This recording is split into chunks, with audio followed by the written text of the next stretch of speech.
하나님 말씀 함께 보겠습니다. 사도행전 26장 24절로 32절 말씀.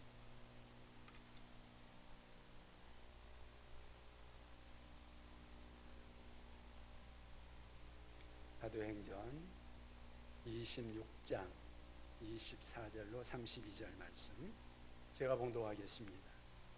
바울이 같이 변명하매 베스도가 크게 소리내어 이르되 바울아 내가 미쳤도다.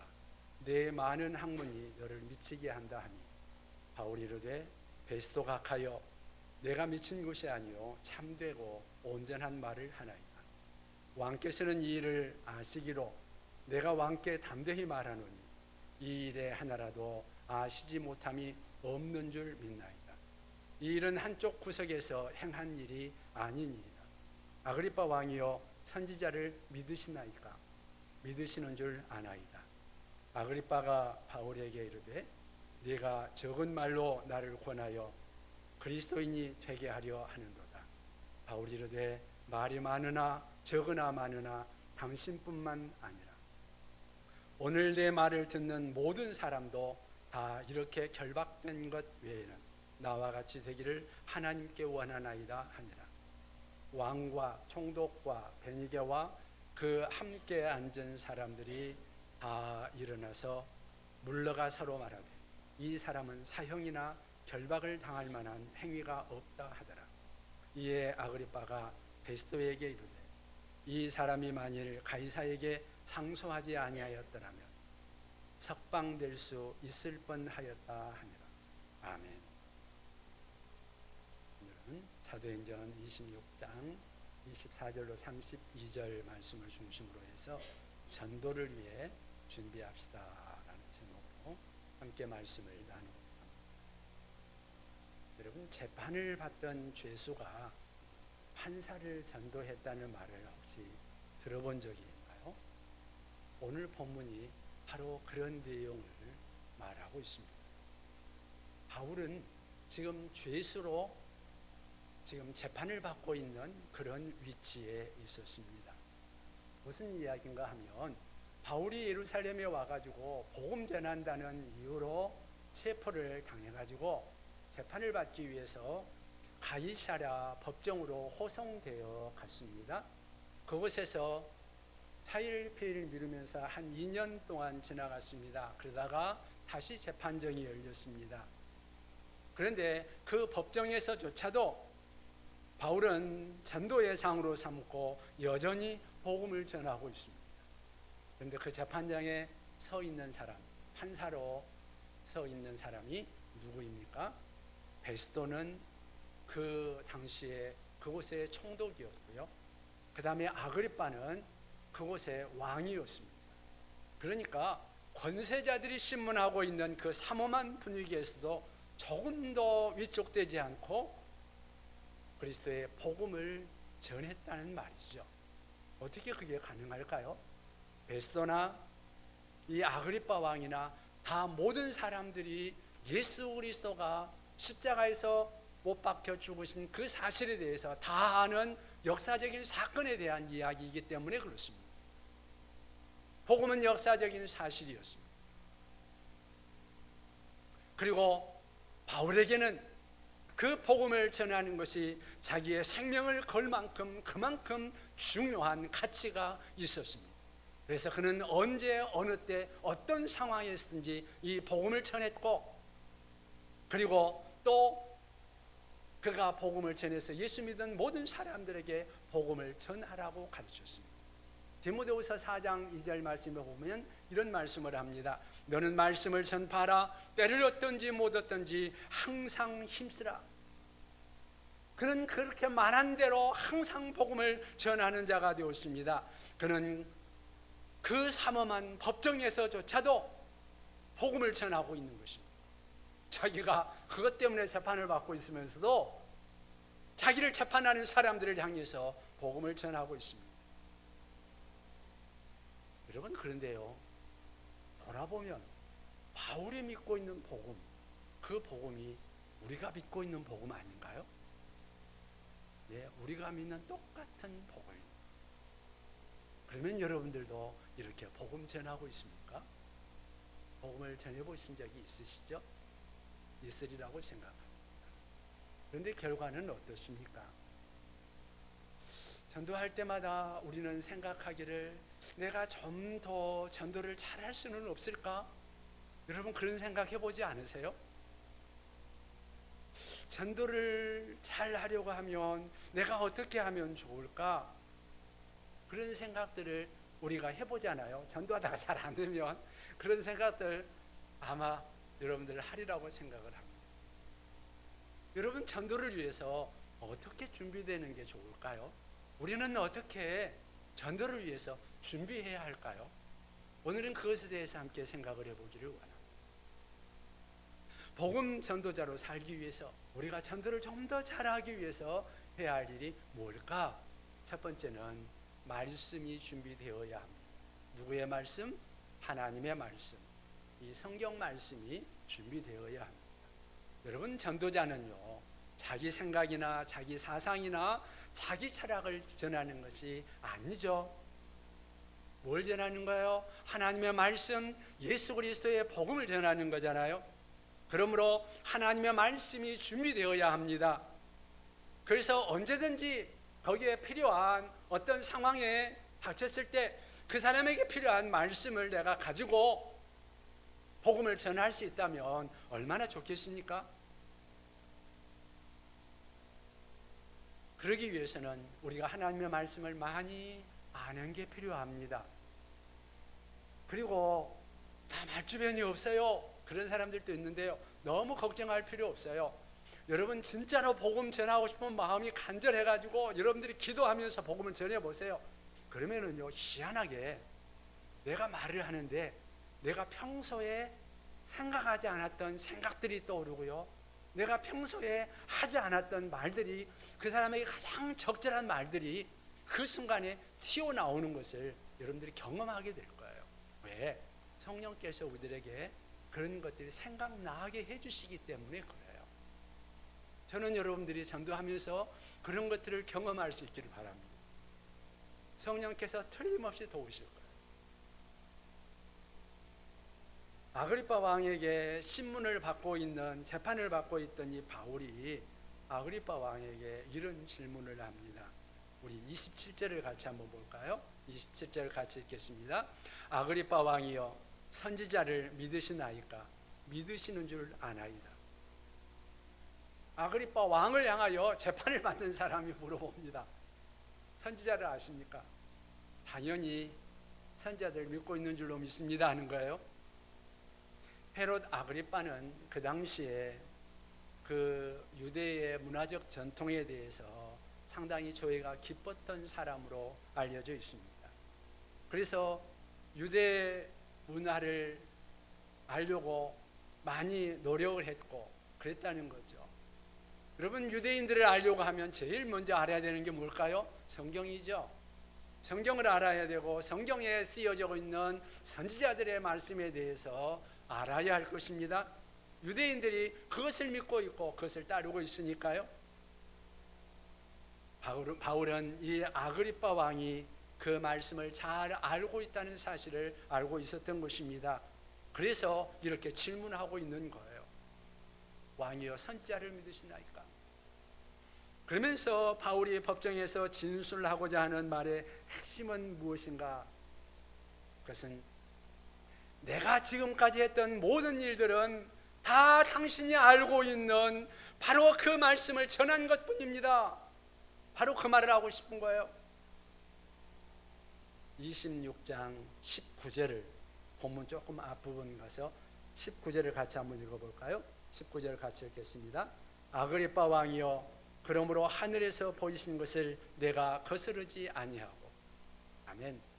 하늘에서 보이신 것, 하나님께서 나에게 계시해서 보여준 것, 그것을 내가 거스르지 않고 말한 겁니다.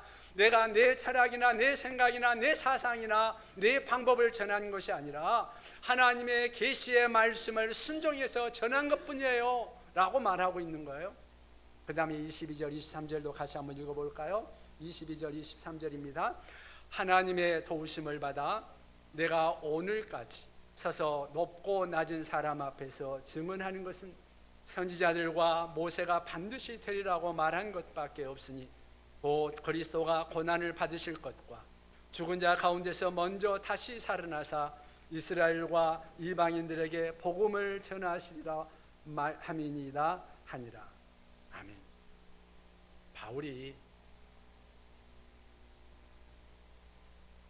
하나님께서 말씀하신 것, 그것을 나는 전했다고 고백하고 있는 것입니다. 여기서 알 수 있는 건 뭐예요? 바울은 하나님의 말씀을 전한 거란 말씀의 사람이었다.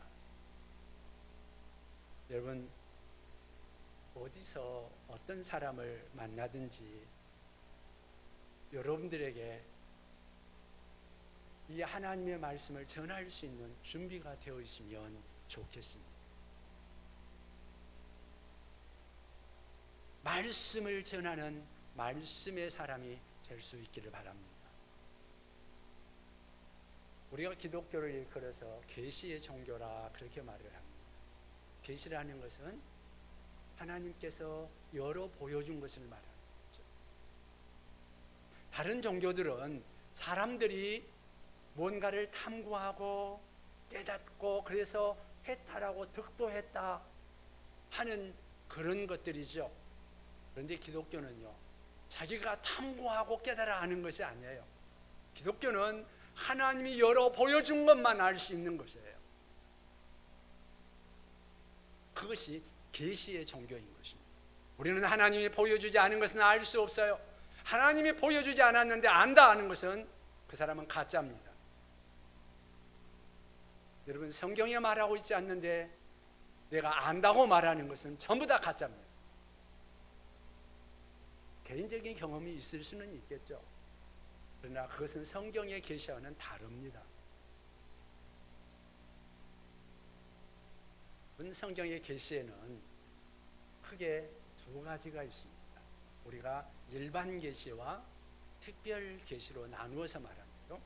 일반 계시라고 말을 하면 모든 사람들에게 알려져 있는, 모든 사람들에게 보여주고 있는 진리입니다. 쉽게 말하면 하나님께서 온 세상을 창조하고 창조하신 만물을 모든 사람들에게 보여주는 것, 그것이 바로 일반 계시죠. 이것을 보면서 창조의 원리를 깨닫고 이것을 창조하신 하나님을 발견하는 것, 그것이 일반 계시라고 말할 수 있을 것입니다. 어쩌면 사람들이 마음이 순수해가지고 이 세상 만물을 쳐다보면 그 가운데서 하나님을 발견할 수 있을 것입니다. 그런데요, 그것이 우리는 마음이 너무나 부패하고 하나님을 알 수 있는 모든 감각들이 다 망가져 버렸기 때문에 그를 제대로 알지 못하는 거예요. 그리고 특별히 중요한 것은 일반 계시만 가지고는 구원의 하나님을 알 수 없다는 것입니다. 그래서 하나님의 특별한 계시가 주어졌는데 그것을 우리가 특별 계시라고 말을 합니다. 하나님의 특별 계시를 우리는 성경이라고 말하죠. 하나님께서 우리에게 말씀하고 싶어하는 것을 하나님이 이 성경을 통해서 우리에게 보여주고 계시는 것입니다. 이 성경을 통해서 우리가 하나님을 알게 하시고, 이 성경을 통해서 우리가 구원받는 길을 알게 하시고, 이 성경을 통해서 우리가 예수 그리스도를 알고 만날 수 있게 하시는 것입니다. 하나님께서는 이 성경 말씀을 통해서 이 성경 말씀대로 우리에게 찾아오시고 우리를 만나 주시는 것입니다. 여러분, 하나님은 살아계신 줄로 믿습니까? 살아계신 하나님께서 이 성경을 우리에게 보여주시고 이 성경대로 우리에게 찾아오십니다.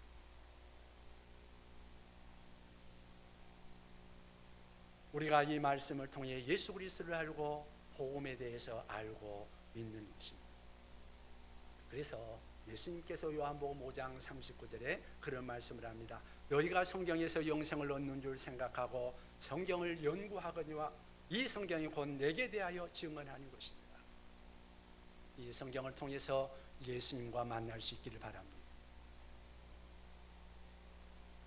예수님을 증거하여 이웃을 구원의 길로 인도하려면 다른 것은 몰라도 이 성경 말씀은 알아야 되는 거예요. 그런데 불행한 것은 오늘날 교회에 성경의 문맹자가 너무 많다는 거예요. 성경 한 번도 못 읽어본 분들이 있죠. 여기 있는 분들은 다 읽었으리라고 생각을 제가 하겠습니다. 몇 번이나 읽었는지 모르지만 성경의 내용에 대해서 여러분들이 좀 잘 알면 좋겠습니다. 그래서 믿지 않는 사람들을 만났을 때 이 성경 말씀이 내 안에 있어서 내가 그 사람에게 필요한 하나님의 말씀을 그때 필요 적절하게 말할 수 있다면 얼마나 좋을까요?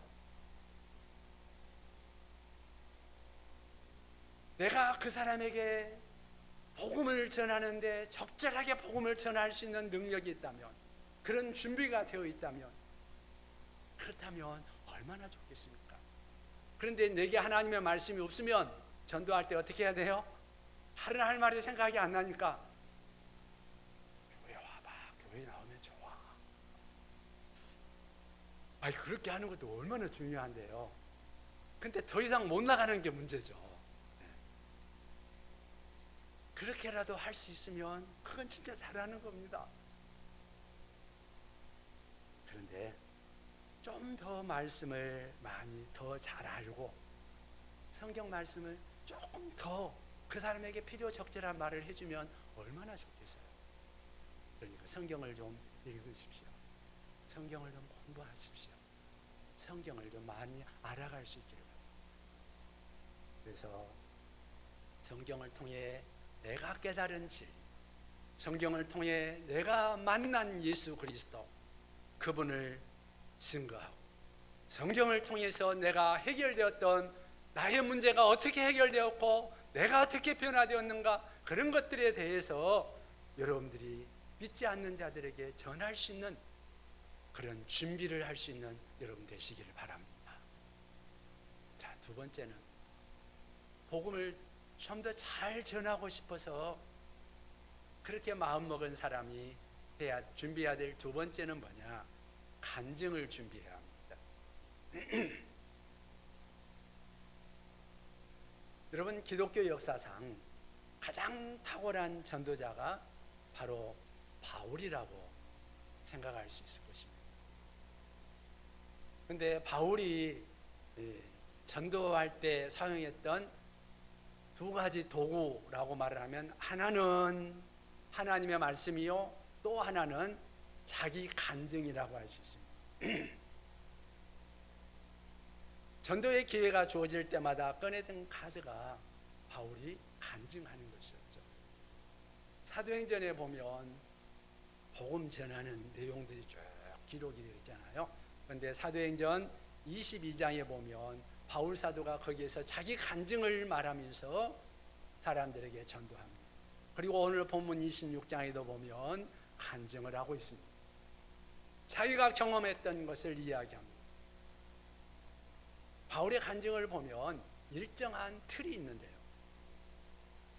제일 먼저는 내가 예수 믿기 전에 어떠했는지에 대한 상황을 이야기해 줍니다.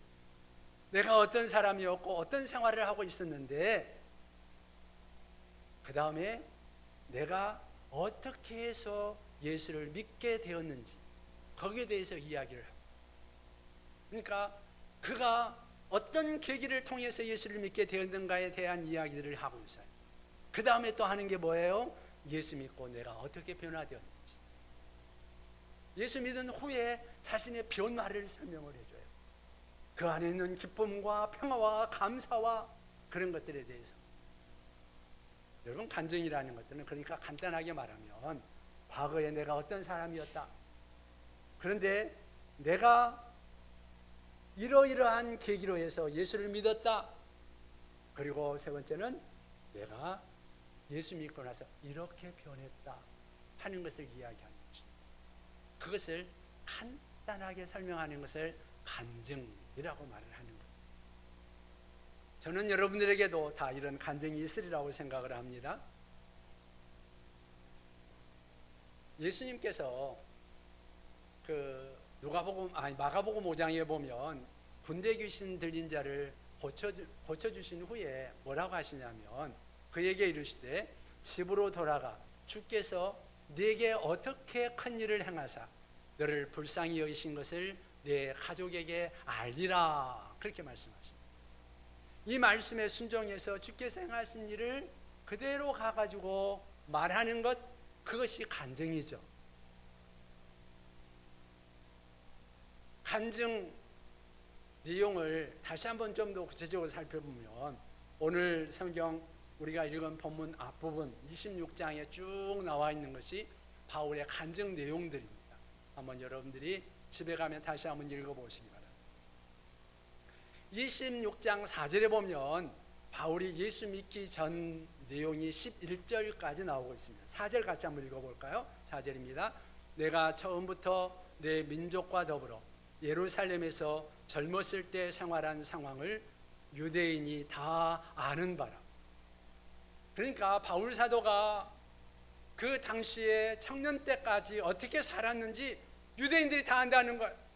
내가 얼마나 열심으로 하나님을 믿었고 유대교에 열심이었는지, 내가 얼마나 이 복음에, 이 하나님의 말씀에 열심이었는지, 그리고 예수 믿는 사람들이 이단이라고 생각해서 내가 그들을 얼마나 박해했는지 이 유대인들이 다 알 겁니다.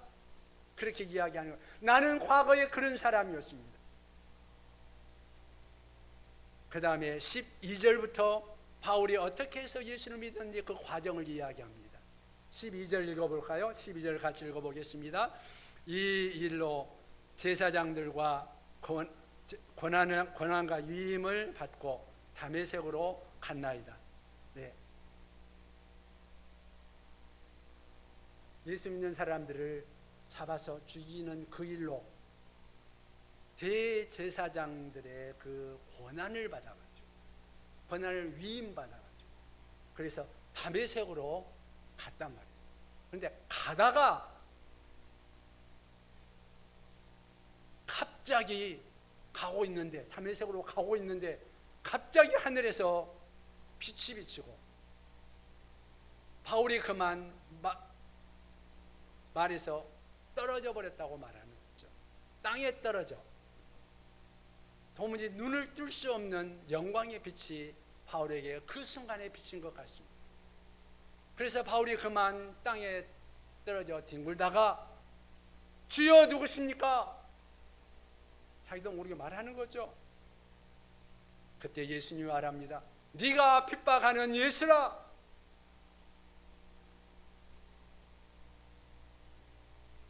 그가 그렇게 해서 예수님을 만난 것에 대해서 증거합니다. 자, 그 다음에 20절부터 그가 예수 믿은 이후에 어떻게 변화됐는지에 대해서 이야기합니다. 20절을 같이 읽어보십시다.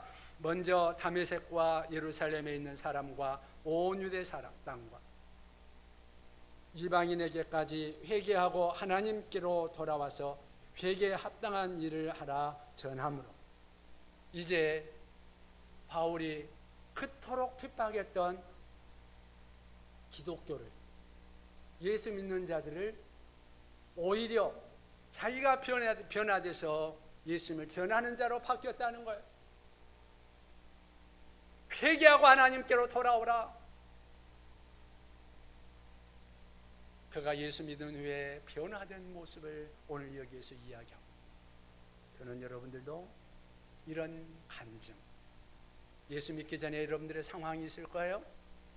그리고 예수를 어떻게 해서 여러분들이 믿었는지에 대한 여러분들의 그 과정들이 있을 거예요. 그리고 내가 예수 믿고 나서 어떻게 변화됐는지에 대한 여러분들 나름대로 마음의 비밀이 있을 거예요. 그것을 여러분들이 준비할 수 있고 여러분들이 다른 사람에게 말할 수 있다면 그것이 간증입니다. 따라서 이 간증만 있다면 예수 믿은 지 얼마 안 돼서도 우리는 나가서 복음을 전할 수 있는 것입니다. 성경을 잘 몰라도 전도할 수 있습니다. 내가 만난 예수를 전하면 되니까요. 여러분, 사도행전 요한복음 4장에 보면 수가성 여인의 이야기가 나옵니다.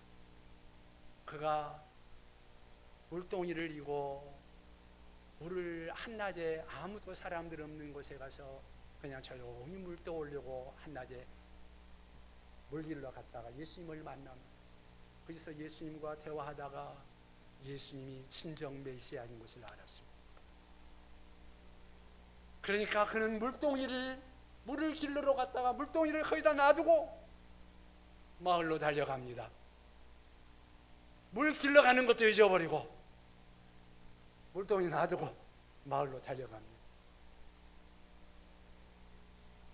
그래서 뭐라 그래요? 내가 만난 메시아를 봐라, 그가 그리스도가 아니냐, 그러면서 예수님을 전합니다. 믿은 지 오래됐어요? 아니요, 금방 예수님과 만났어요. 예수님을 많이 알아요? 아니요, 잠깐 이야기했어요. 그런데 그 순간에 예수님을 알았어요. 그분이 메시아인 걸 알았어요. 만나자마자 그가 만난 예수가 너무 좋으니까 마을로 가서 내가 만난 예수를 봐라, 마을 사람들에게 전합니다. 그래서 많은 사람들이 예수님께로 돌아오는 역사가 있었습니다. 여러분들도 이 예수님을 만났습니까? 아직 만나지 못했다면, 혹시 그런 사람이 있다면 예수님을 만나시기 바랍니다. 살아계신 주님께서 여러분들을 맞이해 주실 것입니다. 우리 주님은 살아계십니다. 그리고 자기를 찾는 자들을 주님께서는 거절하지 않으십니다. 나는 여러분들이 예수님을 만난 기쁨이 여러분의 마음속에, 여러분의 심령에 충만하기를 바랍니다. 그리고 이 기쁨을 전하는 여러분들이 될 수 있기를 바랍니다. 한 가지 주의할 것은, 간증한다고 하다가 자칫 잘못하면 자기 자랑하는 경우들이 있거든요. 절대 상대방에게 자기 자랑으로 비춰지지 않고 예수님만 증거될 수 있도록 하세요. 간증하다가 자기 자랑하는 사람 나 많이 봤거든요. 그렇게 하지 않아요. 절대 그러면 안 돼요. 그래서 내가 만난 예수 그리스도, 그분에 대해서 여러분들이 잘 준비해서 전해보시기 바랍니다. 그러기 위해서는요, 전도를 간증을 하려고 하면 짤막하게 해야 되잖아요. 자칫 잘못하면 길게 이야기하다 다 듣는 사람이 지루해가지고 딴 점 피우고 딴 이야기 해버립니다. 그러니까 간단하게 하려고 하면 여러분들이 한번 정리를 해보세요. 간증을 간단하게 한 3분 만에 이야기를 끝낼 수 있도록 정리를 해봅니다. 그리고 좀 더 길게도 할 수 있고 좀 더 짧게도 할 수 있도록 한 3분으로 간단하게 정리해보세요. 여러분 3분 만에 말할 수 있도록 정리하는 거 절대 쉽지 않아요. 한번 여러분 정리해가지고 노트에다 딱 정리해가지고 그렇게 한번 보세요.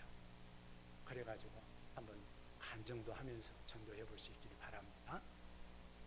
자, 그 다음에 마지막으로 전도자가 전도 잘하기 위해서 준비해야 될 것, 세 번째는 변화된 내가 있어야 돼요. 변화된 나 자신이 있어야 돼요. 전도할 때 보통 우리가 말로 하지 않아요? 하나님의 말씀을 풀어서 전하기도 하고 간증도 하고, 이렇게 말로 전도하는 것이 우리 전도의 도구라고 말할 수 있어요. 그런데요, 또 어쩌면 더 중요한 한 가지가 나라는 존재 자체가 전도지가 될 수 있어야 돼요.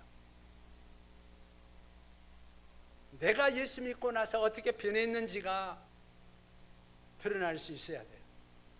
술 안 먹으면 못 살던 사람이 술 안 먹어도 잘 사는 모습으로 바뀌는 모습, 우거지상을 하고 살던 사람이 환한 미소로 바뀌어져 있는 모습, 염려 걱정을 안고 살아가던 사람들이 환한 즐거운 모습으로 바뀌어져 있는 모습, 그렇게 변화된 나라는 존재, 내 삶의 목적이 변하고 내 삶의 모습이 변하는 그 모습, 그 변화된 내가 전도지가 될 수 있습니다. 그러면 좋겠습니다. 그게 다른 말로 표현하면 존재 전도라 그렇게 말할 수도 있을 거예요. 남편이 변하면 아내 전도하기 쉬워요. 부모가 변하면요, 자식 전도하기가 쉬워요. 변한 거 보고 야, 뭔가 좀 다른 것 같다 그러면서 따라오는 거죠. 바울은 전도할 때 말로도 전도했지만 자기의 변화된 모습으로도 전도한 겁니다. 28절에 뭐라고 말을 해요? 28절을 같이 한번 읽어볼까요? 28절 다시 한번 읽어보겠습니다. 아그리빠가 바울에게 이르되 내가 적은 말로 나를 권하여 그리스도인이 되게 하려 하는. 아그리빠 왕이 바울이 말로 전하니까 너 그 말 좀 잘한다고 말로 전도하려고 그러냐? 그러는 거예요. 그러니까 바울 사도가 그 짧은 한 순간에 바울 사도가 전도하려고 하는 그것을 아그리빠도 알았다는 거죠. 근데 여러분, 여기서 우리가 한 가지 생각할 건 뭔가? 안 믿는 사람들이 예수 믿는 사람들 보면서 말쟁이라고 말하잖아요. 예수 믿는 사람 말 잘한다고, 말로는 못 이긴다고, 말하기 싫다고 그런 말들 하거든요. 바울 사도가 말하니까 아그리빠가 말로는 못 이기니까 그런 식으로 말한 거 아닌가 하는 그런 생각도 들어요. 그런데 그때 바울이 보인 반응이 뭡니까? 29절을 같이 한번 읽어볼까요? 29절 같이 읽겠습니다. 바울이 이르되 말이 적으나 많으나 당신뿐만 아니라 오늘 내 말을 듣는 모든 사람도 다 이렇게 결박된 것 외에는 나와 같이 되기를 하나님께 원하나이. 아멘. 내 말을 듣는 모든 사람이, 내가 이렇게 법정에 결박받고 있는 이 모습 말고 그 외의 모든 것은 다 나와 같이 복음에 구원받은 나의 기쁨이 있는 것과 같이 여러분들도 그렇게 되기를 원합니다. 그렇게 말하고 있는 거예요. 재판을 받으면서도 담대하게 선포하고 있는 거죠. 내 마음 속에 있는 평안을 당신들도 누렸으면 좋겠습니다. 내 속에 넘치는 구원의 기쁨, 내가 지금 죽더라도 들어갈 수 있는 천국의 소망, 당신들도 가졌으면 좋겠습니다. 내가 살아야 할 삶의 이유와 목적이 되시는 예수 그리스도, 당신들도 만났으면 좋겠습니다. 지금도 살아계셔서 통행하시고 인도해 주시고 말씀해 주시는 우리 주님, 그 주님을 우리들도 만날 수 있기를 바랍니다. 그렇게 현재 자신의 변화된 모습을 보여주고 있는 거예요.